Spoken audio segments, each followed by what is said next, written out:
Como seres humanos somos fácilmente cautivados con historias de valentía y ánimo y gente con convicciones fuertes y sólidas. El primer servicio me alargué demasiado, entonces no voy a entrar a varios ejemplos de alguna de estas historias, pero sí o no somos cautivados con este tipo de historias de hombres y mujeres que han abrazado sus convicciones sin importar el riesgo que eso implique para su vida personal. Tenemos historias durante la época de guerras, gente sobreviviendo en las épocas de persecución, gente firme durante épocas firmes en su fe y en sus convicciones durante la persecución romana, durante épocas de la persecución a los judíos en el Holocausto, gente que ha arriesgado su vida y sus posiciones y su reputación con tal de permanecer fieles a sus convicciones, sus creencias, y principalmente gente que ha permanecido fiel a lo que el Señor les ha mostrado a su corazón acerca de quién Él es. Y esta tarde vamos a pasar un tiempo con un grupo de hombres que también han sido marcados, gracias mi amor, por esta misma característica. Un grupo de hombres que han conocido al Señor, que han conocido a algo que los ha afianzado y cautivado de tal manera que se han aferrado a estas convicciones dadas por la Escritura, dadas por el Señor, a pesar de lo que esto implicara para su vida, para su reputación, para su economía, y aún si esto conllevaba un peligro de muerte. Pero hay algo en estos tipos de historias que nos cautivan, ¿verdad? Hay algo que resuenan dentro de nosotros porque reconocemos lo importante que es tener convicciones que no solamente que nosotros sostengamos, pero que en medio de la prueba, de la tribulación, en medio de la persecución, puedan sostenernos estas a nosotros. Convicciones que cuando el mundo se sacuda, cuando todo tiembla a nuestro alrededor, podamos seguir firmes en ellas. Pero resuenan en nosotros porque entra la pregunta naturalmente sobre decir, bueno, nosotros no vivimos en una época de persecución, no vivimos en una época donde sea riesgoso para nuestra vida seguir a Cristo. Pero ¿qué pasaría si de repente se convierte riesgoso? ¿Qué pasaría si de repente nuestra vida, nuestra reputación, nuestra economía se pone en riesgo solamente por el hecho de seguir a Cristo Jesús? Y podemos tener este tipo de preguntas y muchos de nosotros nos gustaría responder con toda certeza, no, mi fe me va a sostener. Pero a veces nos entra la duda, ¿cierto? Bueno, mi oración es que a través de este texto podamos saber dónde podemos tener la seguridad y la certeza que venga lo que venga, sea lo que sea, podemos permanecer fieles al Señor. Este pasaje tiene un punto muy claro que es el siguiente: que puesto que el Señor está con su pueblo puede responder con una valentía y audacia, permaneciendo fieles a predicar su evangelio para la expansión de la gloria de su reino, para la gloria de su nombre. En pocas palabras, si Dios está con nosotros, podemos tomar riesgos medidos para el avance de la gloria de nuestro Rey. Y para esto quisiera invitarte que vayamos en Hechos, capítulo 5, versículo 12, donde leemos lo siguiente: por mano de los apóstoles se realizaban muchas señales y prodigios entre el pueblo, y acostumbraban a estar todos de común acuerdo en el pórtico de Salomón, pero ninguno de los demás se atrevía a juntarse con ellos. Sin embargo, el pueblo los tenía en gran estima, y más creyentes en el Señor, multitud de hombres y de mujeres se añadían constantemente al número de ellos, a tal punto que aún sacaban a los enfermos a las calles y los tendían en lechos y camillas. para que al pasar Pedro, siquiera su sombra cayera sobre alguno de ellos. También la gente de las ciudades en los alrededores de Jerusalén acudía trayendo enfermos y atormentados por espíritus inmundos, y todos eran sanados. Este pasaje comienza dándonos uno de estos famosos resúmenes de lo que el Señor ha estado haciendo y cómo la iglesia ha estado creciendo. Ahora vimos un resumen similar en Hechos capítulo 2, 42 al 46, que cómo el Señor estaba trayendo gente que no conocía antes del Evangelio y ahora están parte de la iglesia, y cómo tenían todas las cosas en común y cómo el Señor les daba favor y gracia con el pueblo. Vimos otro similar en Hechos capítulo 4, versículo 32 al 37, cómo el Señor estaba formando esta comunidad. Y vemos esas características, que el Señor estaba atrayendo a sí mismo un pueblo que estuviera apasionado por las cosas que más importan. Muchos de nosotros leemos esta parte, lo primero que nos llama la atención son todos estos milagros y estas señales, estos prodigios, y vemos gente que llegaba con los apóstoles y salían sanados, gente que se ponía en filas como para ver si podían ver a los apóstoles, para ver si recibían un milagro, se ponían ahí para ver si la sombra siquiera de alguno de esos hombres les tocaba. Y nos asombra y nos llama la atención y decimos: Señor, ¿por qué no podemos ver esto más en esos tiempos? ¿Por qué no podemos ser testigos de estas señales y prodigios? Señor, si tú dices que quieres hacer que tu iglesia crezca, que tu gloria sea conocida por toda la tierra, ¿por qué no hay más de este tipo de cosas? Bueno, porque a lo largo de la Escritura vemos y a lo largo de la historia de la iglesia también vemos este testimonio, que el Señor en ciertos momentos en particular decide obrar de maneras sobrenaturales en abundancia con tal de confirmar y validar el testimonio de su iglesia. Y lo vemos aquí. Vemos cómo la gente estaba atrayéndose y viniendo a hacer búsqueda de estas señales y prodigios, búsqueda de que alguien viniera y los sanara. Y sin embargo, el Señor no estaba simplemente interesado en formar un grupo de seguidores, un grupo de simplemente personas fascinadas con su poder. El Señor estaba interesado en formar un pueblo para sí. El Señor estaba interesado en llamar a gente que estaba perdida, gente que no tenía esperanza, gente que no tenía un refugio, y lo estaba llamando a sí mismo por medio del refugio y del descanso que el Evangelio promete y trae.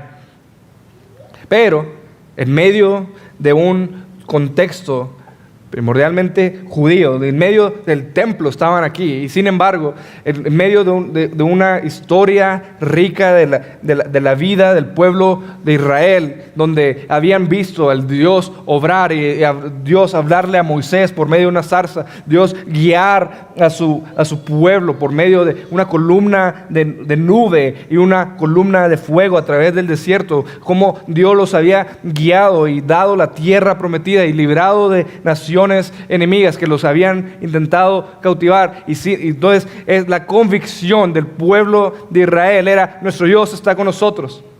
Lo que los apóstoles y los discípulos estaban trayendo es decir: sí, nuestro Dios está con nosotros, pero todo lo que Dios ha hecho en el pasado, todo apunta a la gloria de nuestro Salvador, Cristo Jesús, en quien hay salvación solamente en Él. Entonces, ¿cómo habría el Señor de mostrar y verificar y comprobarle al pueblo que esto era verdad? Bueno, el Señor mostró su poder, su grandeza, su soberanía, confirmando este mensaje por medio de esas señales y prodigios. Hermanos, las señales y prodigios en la Biblia nunca son solamente dados al pueblo como una mera señal, como una mera espectáculo en sí mismo. Todos son dados para apuntar a algo mayor, a algo mejor, a algo más asombroso que esa señal.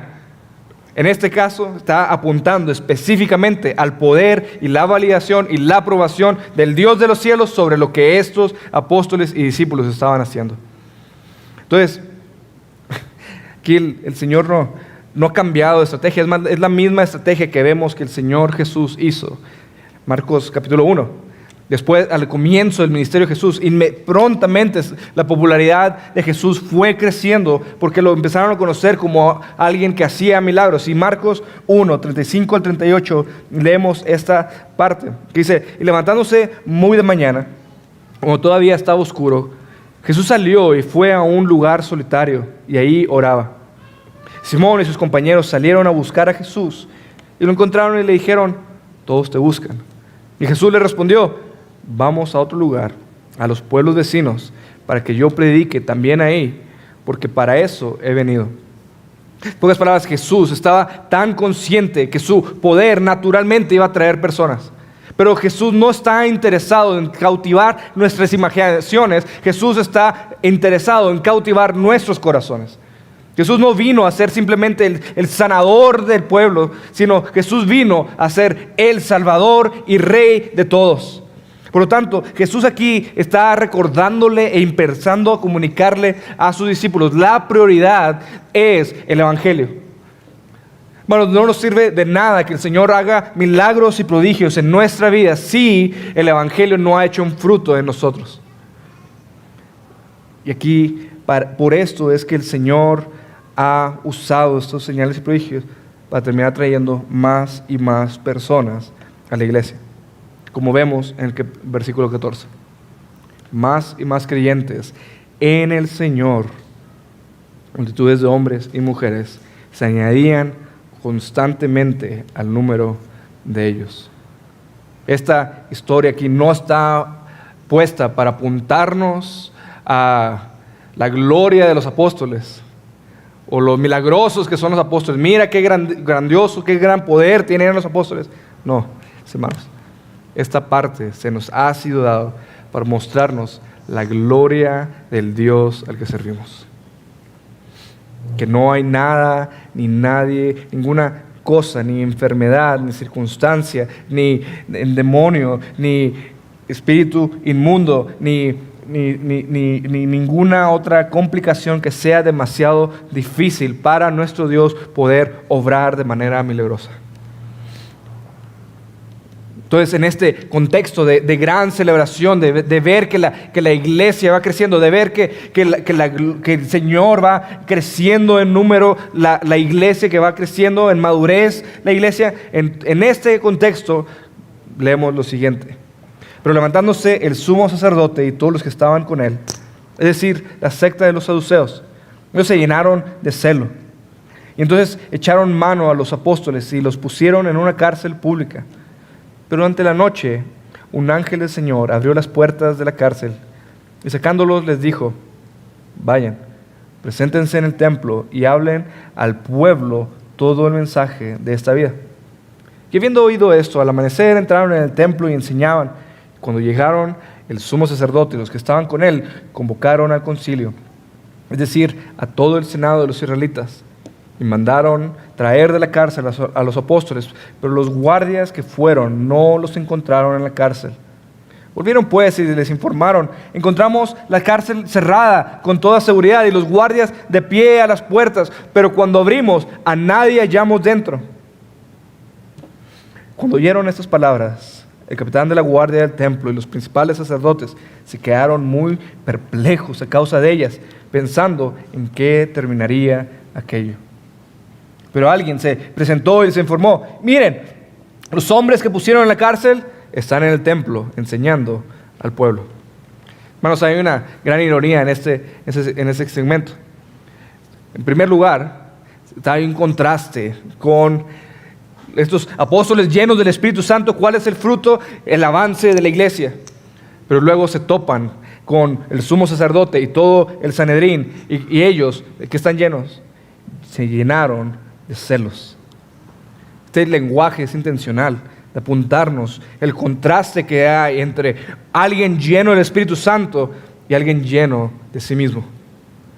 ¿Cuál es el fruto de estas dos cosas? Alguien lleno del Espíritu Santo va en búsqueda y va en pos de que el nombre de Jesús y su reino avance. Pero ¿qué sucede con aquel que está lleno de sí mismo? Bueno, personas llenas de sí mismo ven el avance de la iglesia y en lugar de regocijarse con el gran obrar de Dios, con un poder evidente de que el Señor estaba con ellos, con unas manifestaciones de la gracia soberana de Dios, y en lugar de llenarse de gozo como los sacerdotes que eran, en lugar de celebrar la bondad de que Dios estaba con el pueblo, en lugar de hacer eso, ¿qué hicieron? Ellos los aprendieron, los tomaron y los echaron a la cárcel. Ellos se llenaron de celo y de envidia, y en lugar de celebrar la gloria de Dios, empezaron a competir con Dios mismo. Los metieron a una cárcel pública, con la intención de humillar y avergonzar a esos discípulos, con la intención de exhibirlos delante de todo el pueblo para que el pueblo se mofara de ellos. Pero el Señor fue fiel con su pueblo. Y durante la noche, aquí se nos presenta, el ángel del Señor viene y abre de manera milagrosa la cárcel. Y vemos eso, que parece que el ángel no solamente los saca de la cárcel, sino como que hasta regresa para cerrar y asegurarse que todo esté bien cerrado. Porque al día siguiente, cuando viene el guardia, dice, pues aquí está toda la guardia, todos los guardias de seguridad están ahí. Todas las puertas están cerradas, pero las abrimos y no están. Dices tú, ¿qué está haciendo el Señor? Aquí se ve como que casi el Señor está, quiero ser cuidadoso y no ser de más de familiar con el Señor, pero pareciera como que el Señor está de cócora con el Sanedrín. Está diciendo, mira, a esos que agarraste, mira, aquí están, mira, los tienes bien seguros, ¿verdad? Aquí están bien protegiditos. A ver, abre la puerta. Va, no están. ¿Y dónde están? Otra vez allá afuera donde los volvieron a encerrar. Ahí donde los agarraste, ahí volvieron a estar. ¿Por qué? Porque cuando el ángel les abre las puertas, les dicen, vayan y preséntense en el templo. Vayan otra vez de donde los agarraron, ahí regresen. ¿Por qué? ¿Para qué? Y hablen al pueblo todo el mensaje de esta vida. Mis hermanos, el ángel vino, los saca de la cárcel y el primer impulso del ángel no es decirles, ay, pobrecito, qué lástima que tuviste que pasar aquí la noche. Tómate unos días de vacaciones, te los mereces, porque fuiste fiel, bien hecho. Tómate unos días y es más, vámonos a África, a un lugar seguro, a un lugar donde nadie te va a maltratar, ahí podemos protegerte. No, el Espíritu Santo guiando a este ángel les dice al pueblo, vayan de regreso. ¿Por qué? Porque su tarea no ha terminado. Su prioridad no es su seguridad, su prioridad no es su bienestar, su prioridad es que este mensaje del Evangelio sea conocido por todo el pueblo. Es más, continúen y no se tengan la tentación de reservarse algo de este mensaje, sino que todo el mensaje de esta vida no se los olvide seguirlo comunicando y proclamando. Vayan otra vez ahí donde los agarraron, vayan otra vez ahí donde los quisieron humillar, regresen ahí. ¿Por qué? Porque yo estaré con ustedes. Y lo vemos, lo seguimos viendo. O sea, los guardias se quedan como asombrados de decir, espérate, los acabamos de agarrar a estos ahí. Y sin embargo otra vez regresaron. O sea, están perplejos. Es el versículo 24. O sea, los principales sacerdotes, el capitán de la guardia y los principales sacerdotes se quedaron perplejos a causa de ello. Pusieron a pensar en qué terminaría aquello. Y aquí seguimos viendo esta prioridad del Señor. La carga principal del Señor es la proclamación del Evangelio. No les dijo, ¿saben qué? Vayan y preséntense al templo porque se quedaron muchas personas enfermas. Vayan y vayan al templo porque se quedaron muchas personas endemoniadas ahí. Vayan y preséntense al templo porque hay muchas personas con gran necesidad. Hay muchos enfermos, hay muchos pobres. Vayan y atiéndanlos. No, vayan y prediquen todo el mensaje de esta vida. Ponte a pensar un poco. Sí. No vamos un poquito al absurdo. Imagínate que alguien que es un ladrón va y roba una tiendita de la esquina y van y lo agarran y se escapa de la cárcel esa noche y al día siguiente va al mismo lugar. Nos vamos un poquito más absurdo. Vamos a suponer que alguien está intentando robar una casa y resulta que esa es la casa de uno de los policías. Y el policía lo agarra, lo mete al bote, se escapa del bote y regresa a la misma casa. Eso es lo mismo que hicieron aquí los discípulos. El Señor los libera de estar en medio de la cárcel y regresan al mismo lugar a hacer la misma cosa delante de las mismas personas que lo acababan de meter a la cárcel. ¿Por qué? Bueno, piénsele. Más al rato viene la respuesta. Pero quédense con esa imagen, esa imagen de decir, espérate, aquí hay algo raro, ¿verdad? Aquí está una ironía de parte del Señor. Algo el Señor está queriendo demostrar con esto.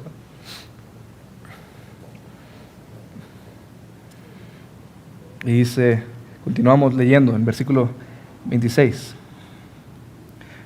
Entonces el capitán fue con los guardias y los trajo sin violencia porque temían al pueblo, no fuera que los apedrearan. Cuando los trajeron, los pusieron ante el concilio y el sumo sacerdote los interrogó. Les dimos órdenes estrictas de no continuar enseñando en este nombre y han llenado a Jerusalén con sus enseñanzas y quieren traer sobre nosotros la sangre de este hombre. Fíjate, estos hombres luego entendieron cuál es el problema. Comienzan diciendo, espérate, ¿qué están haciendo ustedes allá volviendo a predicar este mensaje del Evangelio? ¿Qué están haciendo, predicando y anunciando otra vez el nombre de Jesús? Es más, les dijimos que no lo hicieran y en lugar de hacernos caso, en lugar de atemorizar, llenaron toda Jerusalén. Hermanos, que eso se diga de nosotros, que hemos llenado todo Guadalajara, cuando menos que hemos llenado toda esta zona de la ciudad. Que diga cómo han llenado jardines de Guadalupe del Evangelio. Cuando menos, hermanos, que se diga de nosotros que entendemos y hemos recibido el mensaje del Evangelio y que podamos inundar nuestro alrededor donde estamos aquí para que el nombre del Señor siga siendo conocido. Bueno, regresando a esta historia. El Sanedrín le dice, les dimos estas órdenes estrictas, los atemorizamos, los golpeamos, los humillamos, los metimos a la cárcel y aún así quieren seguir anunciando este nombre. Y no solamente eso, no solamente nos están desobedeciendo, sino que le están diciendo a todo el mundo que nosotros somos culpables de la muerte de Jesús. Ajá. ¿Y cuál es la ofensa? Sí es cierto. ¿Sí o no este mismo concilio es el mismo concilio que crucificó a Cristo Jesús? Entonces, ¿qué están queriendo hacer? Están queriendo rechazar el mensaje de las buenas nuevas que Cristo Jesús le está ofreciendo en este momento. Mis hermanos, lo que estaba sucediendo aquí es que el Sanedrín, el concilio, los sumos sacerdotes llegaron a un punto donde tú y yo también llegamos algún día. Es más, donde todo hombre y mujer va a llegar o ha llegado ya en un punto. Es un punto de decisión. El Señor guía nuestras vidas y nos anuncia el Evangelio y nos trae las buenas nuevas del Evangelio y llega un momento donde el Señor dice, bueno, ya te lo di, ¿qué vas a hacer con él? Y aquí está la decisión. Aquí está la gran pregunta hacia el pueblo, hacia el Sanedrín. ¿Qué van a hacer? Por un lado, tienes la opción de arrepentirte y decir, ¿sabes qué? Es cierto. Fue mi pecado, fue mi culpa. Nosotros somos los culpables de que Jesús haya muerto. La sangre de Jesús es nuestra responsabilidad.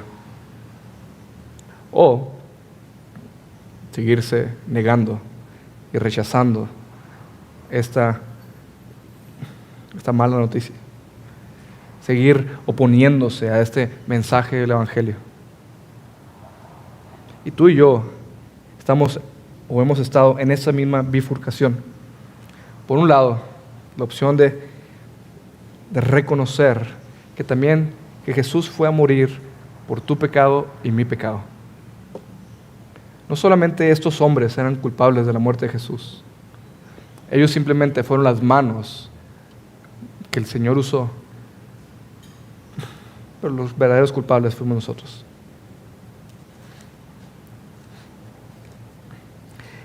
La pregunta también es para ti. ¿Vas a aceptar ese cargo? ¿Vas a aceptar la culpa que el Espíritu Santo está poniendo y recordándonos? Es cierto que hemos pecado contra nuestro Dios. Es cierto que hemos ofendido al Creador, quien es bendito por los siglos y a quien cuando Él merecía toda alabanza y toda adoración, lo que hicimos nosotros fue voltear nuestro rostro y lo cambiamos a Él por piedras y madera y cosas perecederas, cosas inútiles, cosas que no servían, y nos hicimos ídolos, de lo cual fuimos tras de ellos, en lugar de seguir y adorar al nuestro soberano, gran, bondadoso, amoroso Dios, quien está por encima de todo, quien merece y es digno de toda adoración. Y nosotros nos atrevimos, en lugar de postrarnos delante de Él, nos volteamos ante Él y decimos: tú no me eres suficiente.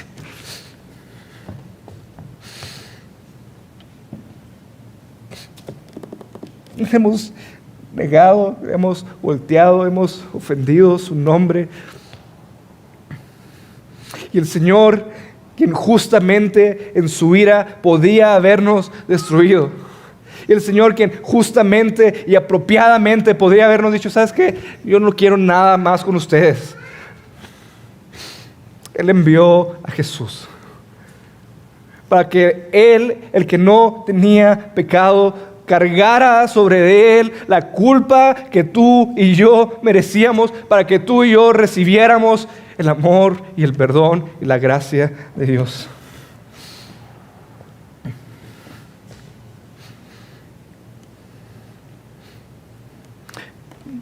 Mi miedo, mis amigos, es que haya alguien dentro de nosotros que ante esa noticia respondamos de la misma manera que los miembros de este concilio. Que haya quien escuche este mensaje y diga: pues suena bonito, pero ese no soy yo. Que diga: pues sí, eso lo puedes creer tú, pero yo no soy tan malo. Jesús no tenía por qué morir por mí. O peor aún, que digas: sí, Jesús tenía que haber muerto por mí, pero no sé si Él es suficiente para perdonarme.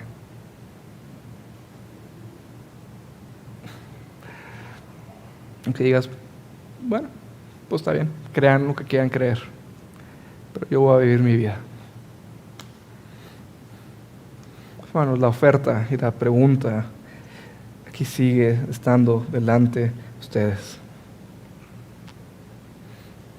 ¿Aceptarás la acusación de parte de Dios de que fue tu pecado y mi pecado el que llevó a Cristo a la cruz?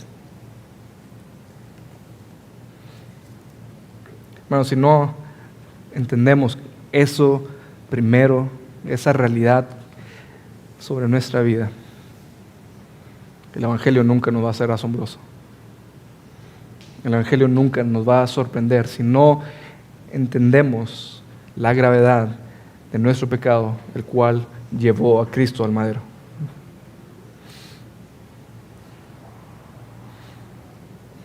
Pero ve la gran gracia de nuestro Dios para con este concilio.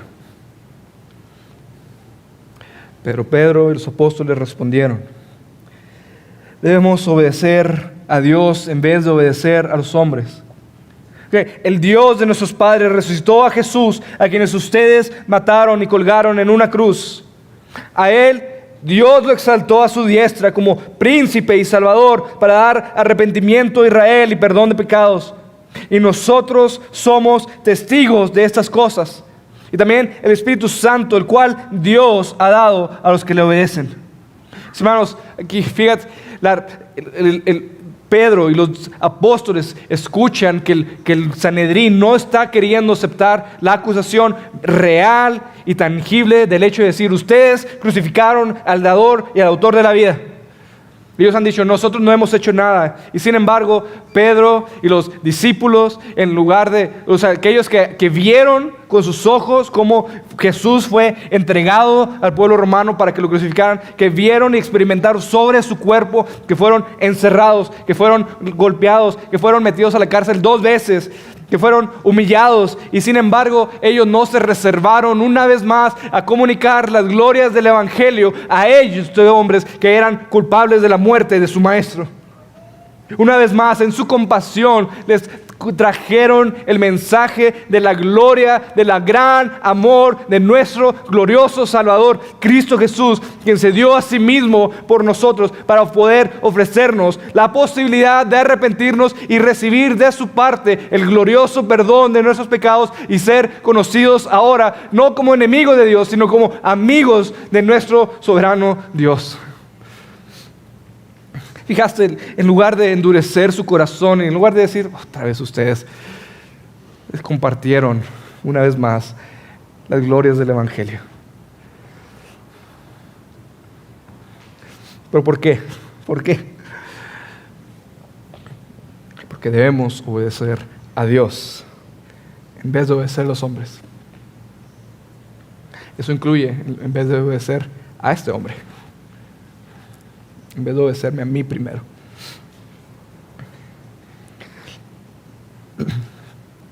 El Señor Jesús llamó a sus apóstoles, a sus discípulos, a ser testigos en todas las naciones, comenzando en Jerusalén, en Samaria y hasta los confines de la tierra.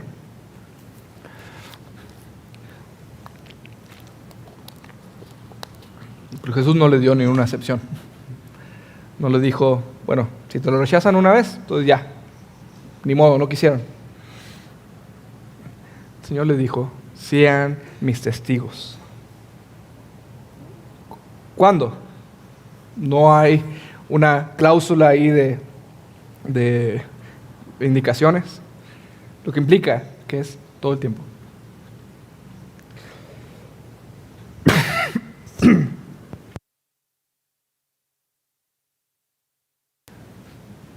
Perdón.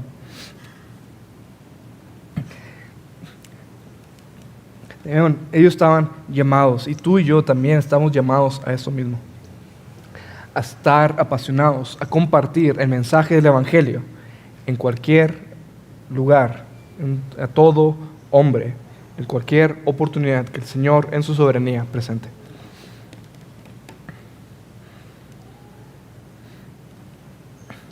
Fíjate la manera como están presentando ellos aquí el evangelio.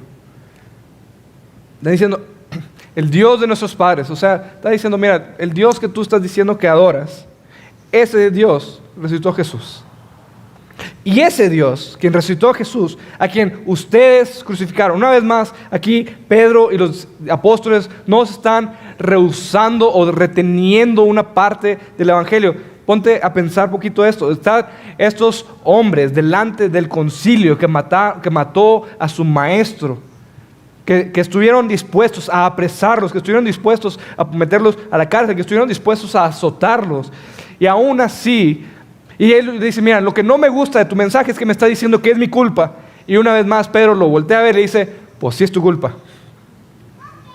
Sí fuiste tú quien lo mataron y lo colgaron en una cruz. Pero Dios a él lo exaltó a su diestra como príncipe y salvador. El Dios de nuestros padres, el Dios quien es soberano, el Dios que el gran yo soy, este Dios exaltó a Jesús y lo puso a él como príncipe. En otras palabras, la palabra detrás de príncipe es como la cabeza de todas las cosas, como la máxima autoridad, como el Señor y Salvador. Está diciendo, mira, aquí la autoridad no la tienes tú. Estos hombres están desplegando una confianza y una valentía, audacia, pero segura en quien realmente tiene el control de todas las cosas. Están manifestando su plena confianza y su descanso en la autoridad, la majestad y la magnificencia de su Salvador. Lo que estos hombres están mostrando aquí es una audacia cristiana, una audacia redimida, una valentía. No están simplemente siendo anárquicos por el afán de amar la anarquía. Estos hombres no solamente estaban queriendo romper los sistemas de autoridad y de control. Estos hombres lo que estaban conscientes, es decir, el Señor me va a poner en ciertos lugares donde voy a tener que ir en contra de este mundo. ¿Por qué? Porque mi Dios y su gloria es más importante que mi vida inclusive. Literalmente los apóstoles están jugando la vida a seguir anunciando este evangelio. Lo vemos en el siguiente versículo, versículo 33. Cuando ellos, que en el concilio, oyeron esto, se sintieron profundamente ofendidos y querían matarlos. Estoy seguro que los apóstoles sabían que eso podría ser el efecto. ¿Por qué? Porque lo vieron de la misma manera con Jesús. Jesús también, al predicar el evangelio y al anunciar la mala noticia de nuestra pecaminosidad, eso fue lo que en el corazón del concilio dio la sentencia de muerte a nuestro Salvador. Y sin embargo, ellos vieron la posibilidad de muerte contra la posibilidad de libertad y escogieron: dame a Cristo, aun si tengo que atravesar a través del valle de la muerte. Mi honra, mi honor es seguir a mi Salvador, cueste lo que me cueste. Mis hermanos, escribe John Piper lo siguiente: mira, la valentía cristiana o la audacia cristiana es la voluntad de decir y hacer lo correcto, independientemente del costo terrenal, sabiendo que es Dios quien promete ayudarnos y salvarnos por la causa de Cristo. Un acto que requiere valentía va a demandar dolor, y el dolor puede ser físico o puede ser mental o espiritual.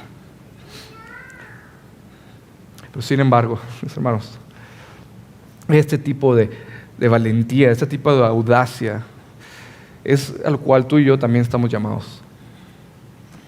Ese tipo de voracidad, de una fe y confianza plena en nuestro Dios en medio de cualquier circunstancia, es a lo que tú y yo estamos llamados todos los días, no solamente en momentos extraordinarios como este.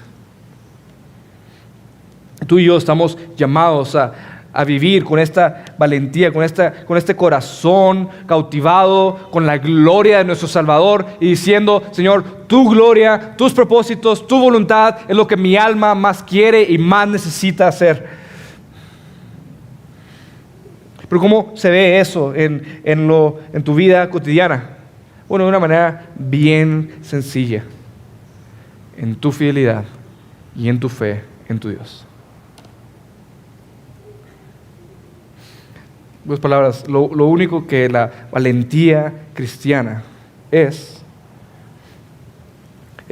una fidelidad al obrar, porque sabes que el Señor va a hacer su parte. Creerle al Señor lo suficiente para obedecerle en todas circunstancias. Eso es lo que es esta audacia. Sencillo. Creerle al Señor lo suficiente para obedecerle y serle fiel en toda circunstancia. ¿Cómo se ve eso en tu vida personal? Bueno, a nivel individual, es fácil, por ejemplo, para nosotros caer en una tentación de desánimo, de estar en tu lucha contra tu pecado y desalentarte porque no ves un fruto crecer. Porque no ves un avance en tu caminar con el Señor, porque no ves que ha crecido tu vida o tu madurez en el Señor. Otra vez más cayendo en el mismo pecado que le has pedido perdón al Señor 1001 vez. Y tu corazón puede desanimarse. Bueno, la la audacia cristiana, la valentía cristiana, te lleva a decir, levantar tus ojos una vez más y decir, Señor, no importa cómo me sienta yo en este momento, pero mi alma y mi corazón no tienen la última palabra. Quien tiene la última palabra eres tú. Y podernos hacer frente una vez más ante la tentación de nuestra carne, de caer en desánimo y decir, no carne, no pecado, no diablo, tú no tienes la última palabra, tú no tienes la última verdad, tú no tienes la realidad de las cosas, no son como tú me las estás presentando. Quien tiene la verdad, quien realmente me presenta el marco de quién soy yo en realidad es el Señor, y por lo tanto puedo seguir obrando con fidelidad a su voluntad. Puedo permanecer fiel a lo que Él me ha mandado. Porque Él me ha dicho que soy de Él. Porque Él me ha dicho que mis pecados han sido perdonados por completo. Porque Él me ha dicho que soy de Él y que nada ni nadie podrá separarme de su amor. Pero se ve haciendo un frente, ¿cómo? Con la verdad que el Señor nos ha dado. Pero también en tu vida diaria, en tu vida cotidiana, en tu testimonio, puedes ver en un sentido de integridad. Por eso decíamos que le creemos al Señor y obramos fielmente a la luz de lo que Él ha dicho. Lo que significa que no podemos tolerar en nuestra vida por las presiones ajenas vivir a un doble estándar.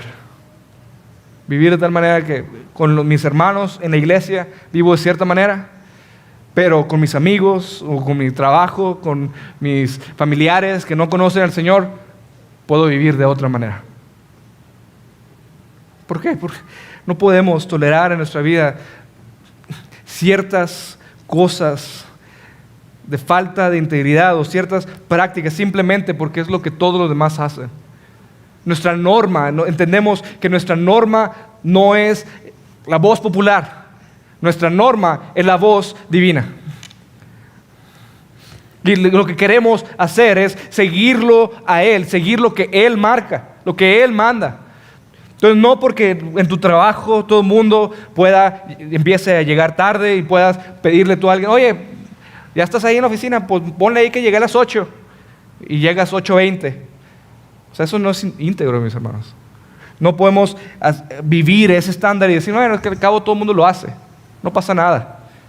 O rebaja los números en tu declaración de impuestos. Al cabo, está bien, no pasa nada. No podemos aceptar y tolerar prácticas simplemente por su popularidad en nuestra sociedad y aceptarlas como normativas para nuestra vida. ¿Por qué? Porque nosotros no vivimos ante los ojos de la gente. O no deberíamos vivir ante los ojos de la gente. Nosotros, como pueblo de Dios, vivimos ante los ojos y el rostro de nuestro Salvador. Es a Él a quien queremos agradar, es a Él a quien queremos honrar, es a Él y su voluntad la cual queremos llevar a cabo. No la de nuestros compañeros, no ni siquiera la de nuestro jefe. Nosotros obedecemos a nuestro jefe para honrarle a nuestro Dios. De la misma manera, siendo íntegro en tu casa. La congruencia de querer servir al Señor con gratitud y con alegría también se refleja en tu obediencia a ser un fiel servidor para los de tu casa. Se refleje como ser un marido, ser un fiel servidor para sus esposas.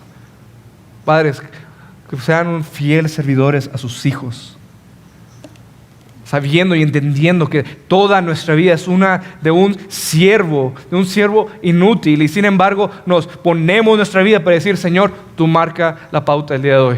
Estoy cansado, quiero descansar, pero tú dime qué debo de hacer. Tú dime dónde puedo servir en mi casa el día de hoy. Tú dime qué puedo hacer para bendecir a aquellos que están a mi alrededor. Pero también, mis hermanos, esta valentía, de una manera bien directa, podemos ver, se aplica también en nuestro evangelismo. Muchas veces el Señor nos pone personas en nuestra vida y en lugar de compartir a través de un de un amor por los perdidos, nos retraemos. Por un miedo a que no nos acepten, o un miedo a que se rían de nosotros, o un miedo de que simplemente pues, no nos escucharán. Pero mis hermanos,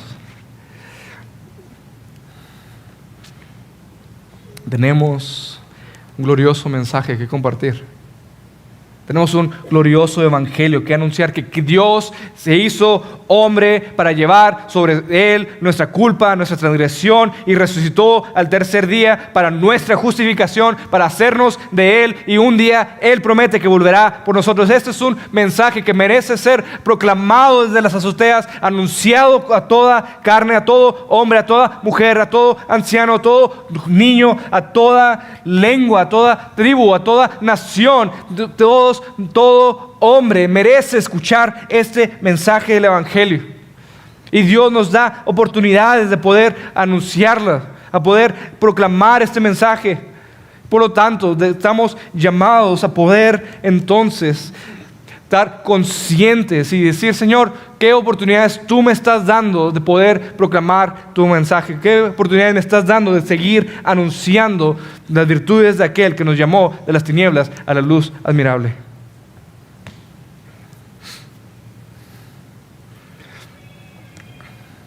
Mis hermanos, ¿dónde obtenemos esta clase de valentía? ¿Dónde obtenemos esta clase de audacia?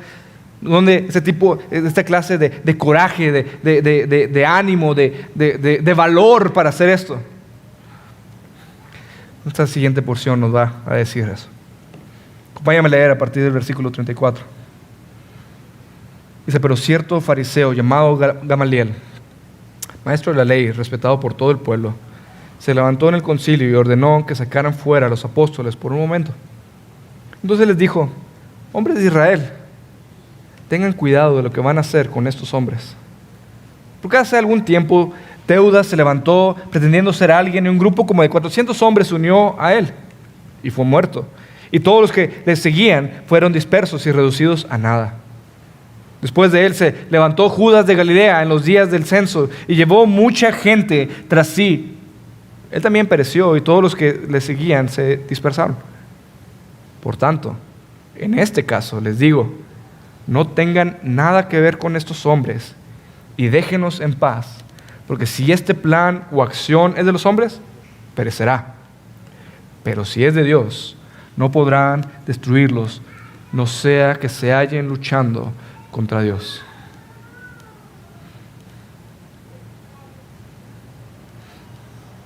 Hermanos, tengo este ejercicio que Gamaliel aquí propone. ¿Quieres saber dónde se encuentra el resultado de este ejercicio? Si haces este ejercicio mental, ¿quieres ver la respuesta de esta pregunta? Voltea a tu izquierda y voltea a tu derecha. La iglesia sigue aquí. 2000 años después, en medio de persecuciones, en medio de aflicciones, en medio de pruebas, en medio de tribulación, en medio de que el diablo con todas sus legiones intentando atacar y hacerle frente para parar la iglesia, el Señor ha decidido y ha sido complacido y ha sido fiel a su palabra de seguir proclamando las virtudes de nuestro Salvador a todo hombre, de tal manera que ahora tú y yo somos testigos de que la iglesia es idea de Dios y Dios está en medio de ella. ¿Cómo sabían estos hombres si esto iba a ser de Dios o no? He aquí el fruto de eso. Ve aquí, ve a tu alrededor, ve la fidelidad de Dios para con su iglesia, ve la fidelidad de Dios para con sus promesas, que 2000 años después naciones se han levantado y han sido destruidas, pero la palabra de Dios ha seguido produciendo gente, que toda tribu, lengua y nación que ha venido a los pies de Cristo Jesús. Y eso, mis hermanos, no está por detenerse en ningún momento pronto. La palabra seguirá creciendo, la palabra seguirá produciendo discípulos, la palabra seguirá trayendo gente lejos, lejana, que estaban muertos en sus delitos y pecados, y seguirá trayéndolos a vida, seguirá trayéndolos al glorioso Salvador que se dio a sí mismo por nosotros. Entonces, ¿de dónde obtenemos esta valentía? ¿De dónde obtenemos este ánimo? Volteamos a ver al Dios que está en medio de su iglesia. El Dios que nada ni nadie lo ha podido parar, siquiera lo ha logrado detener un poco. No hay ningún plan humano o satánico que se haya orquestado, el cual el Señor le haya dado un dolor de cabeza o lo haya hecho dudar.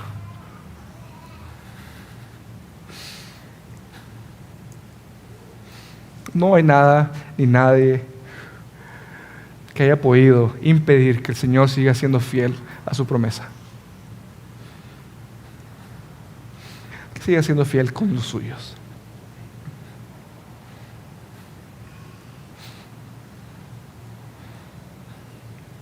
Hermanos, la iglesia no es una idea humana. La iglesia es una idea divina. Amamos a la iglesia porque Dios ama a su iglesia.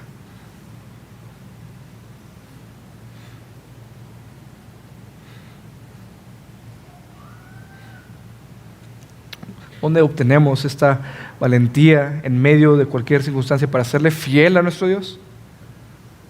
Viéndolo a Él. Y que genuinamente sea su gloria la que cautive nuestros corazones. Que podamos genuinamente decir, nuestra gloria es Cristo. Nuestra esperanza firme es Él. Fíjate la respuesta, versículo 40. Ellos aceptaron su consejo y después de llamar a los apóstoles, los azotaron y les ordenaron que no hablaran más en el nombre de Jesús y los soltaron. Los apóstoles pues salieron de la presencia del concilio, regocijándose de que hubieran sido considerados dignos de sufrir afrenta por su nombre.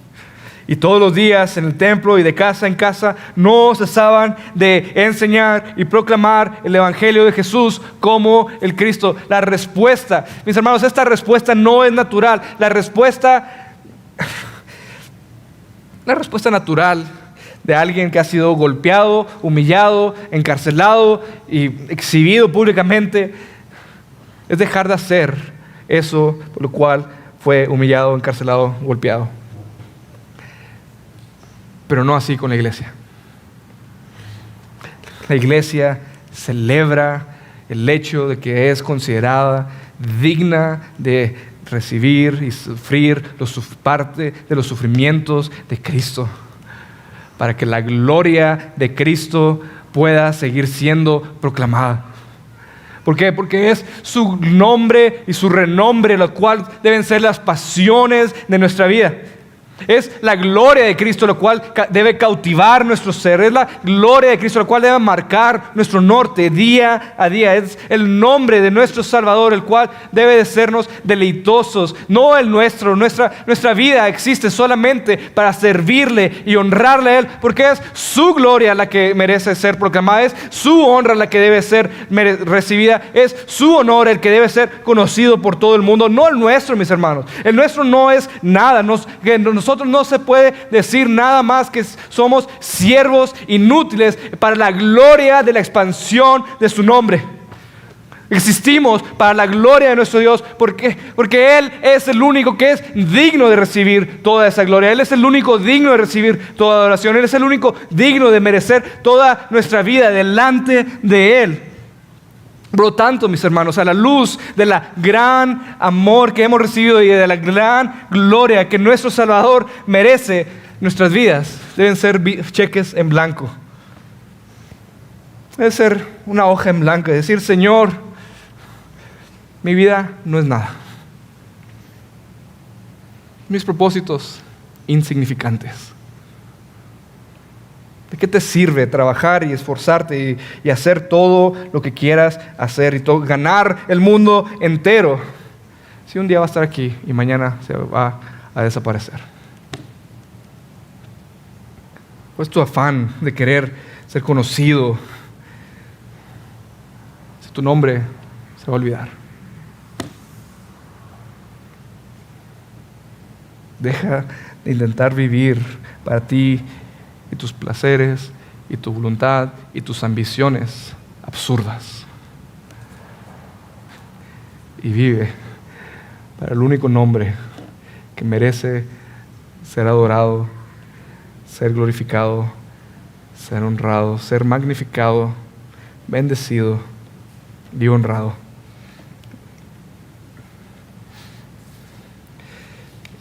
Mis hermanos, sin lugar a dudas, si vivimos con el propósito y la intención de honrarle a Él, va a llegar momentos donde llegaremos a una encrucijada. ¿Seguiremos siendo fiel a nuestro Dios? ¿O seguiremos la voluntad de alguien más? Si nuestras vidas son cheque en blanco, debemos de poderle decir al Señor: Señor, tú marca hacia dónde debo ir. Tú guíame hacia dónde debo ir. Tú marca cómo debo de vivir. Porque, Señor, a donde sea que tú me lleves y como sea que tú me lleves ahí, yo quiero hacerlo. Yo quiero honrarte, yo quiero glorificarte, yo quiero servirte. Ya sea que me lleves por praderas deleitosas, me lleves por valles. Mientras tú me lleves, está bien con mi alma. Va a llegar momentos donde experimentaremos el sufrimiento y la pérdida y seremos considerados para sufrir afrenta por el nombre de nuestro Salvador. Pero hermanos, déjame te recuerdo lo que acabamos de cantar. Si nuestro descanso en los cielos está en los cielos, ¿cierto? No solamente por el día que llegaremos a aquel día, pero presente en este momento, nuestro descanso está en los cielos, en el Dios que está sentado en su trono, gobernando y reinando con toda autoridad y toda majestad. Por lo tanto, nuestra vida está segura y descansando en sus manos. Por lo tanto, ¿por qué temeré la prueba o el mal? Alma mía, ten calma y recuerda que si llega el final, o sea, una forma muy ligerita de decir, si llegamos a morir, nuestro viaje se acortó simplemente y nos va a llevar a nuestro hogar. ¿Por qué? Porque nuestra gloria y nuestro deleite es Cristo. Nuestra esperanza es Cristo. Por tanto, alma mía, ten calma y recuerda, si llega el final, nuestro viaje se ha cortado y Él nos lleva a nuestro hogar. Si aumenta la angustia, si crece el dolor, la gloria esperada es mucho mejor. No importa si hay penas o felicidad, la luz de su rostro más fuerte será. Por lo tanto, nuestra gloria, Cristo es, nuestra esperanza es Cristo, nuestro deleite es nuestro Salvador, y que podamos nosotros entonces ser hallados fieles para que su nombre, su gloria, su reputación sean conocidos en todos los confines de la tierra. Vamos a orar, mis hermanos. Búsquenos en Facebook y YouTube como Iglesia Gracia Soberana Guadalajara y visita nuestra página de internet igsg.org.mx y disfruta de este y otros mensajes. Visítanos, estamos en Avenida San Luis Gonzaga, 5114, Zapopan, Jalisco, México. Estaremos felices de recibirte.